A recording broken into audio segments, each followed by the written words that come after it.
விதி தமிழகம் முழுவதும் அரசு மருத்துவர்கள் வேலை நிறுத்த அறிவிப்பை அறிவித்துள்ளார்கள். கிண்டி கலைஞர் பன்னோக்கு அரசு மருத்துவமனையில் மருத்துவர் பாலாஜி கத்தியால் குத்தப்பட்ட சம்பவத்தை கண்டித்து தமிழ்நாடு அரசு மருத்துவர் சங்கம் காலவரையற்ற வேலை நிறுத்த போராட்டத்தை அறிவித்திருக்கிறார்கள்.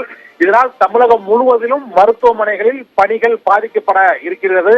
நோயாளிகளுக்கு உரிய சிகிச்சை அளிப்பதில் சிரமம் ஏற்பட வாய்ப்பு இருக்கிறது. தமிழ்நாடு அரசு மருத்துவர்கள் சங்கம் காலவரையற்ற வேலை நிறுத்த போராட்டத்தை இன்று முதல் அறிவித்திருக்கிறது. சென்னை கிண்டியில் உள்ள கலைஞர் அரசு பன்னோக்கு மருத்துவமனையில் மருத்துவர் பாலாஜி கத்தியால் குத்தப்பட்டு இப்போது ஐசியூவில் சிகிச்சை பெற்று வரக்கூடிய நிலையில் தமிழ்நாடு அரசு மருத்துவர் சங்கம் தமிழகத்தில் மருத்துவர்களுக்கு உரிய பாதுகாப்பு வழங்காததை கண்டித்து காலவரையற்ற வேலைநிறுத்த போராட்டத்தை இன்று முதல் அறிவித்திருக்கிறார்கள். இதனால் தமிழகம் முழுவதும் அரசு மருத்துவமனைகளில் நோயாளிகளுக்கு சிகிச்சை அளிக்கும் பணிகள் ஸ்தம்பித்து போகக்கூடிய நிலை ஏற்பட்டிருக்கிறது.